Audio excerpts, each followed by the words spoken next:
یہ ملائکہ کی باتیں ہیں جن کو ہمارے کان ہی سن سکتے ہیں اور کوئی ان کی شخصیتوں کو نہیں دیکھ سکتا، لیکن جعفر احمر حضور علیہ السلام کا ایک قسم کا اسلحہ ہے، اور ہم اہل بیت اس کو کبھی بھی ظاہر نہیں کرتے جب تک کہ اہل بیت سے یمن و برکت حاصل کرنا مقصود نہ ہو۔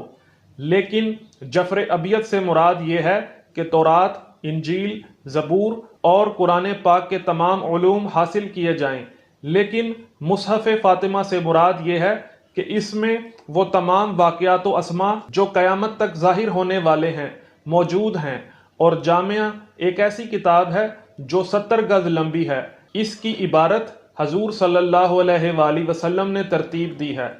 اس کو حضرت علی رضی اللہ تعالیٰ عنہ نے اپنے ہاتھ سے لکھا تھا، اور قیامت تک انسانوں کی ضرورت کی ہر چیز اس میں موجود ہے۔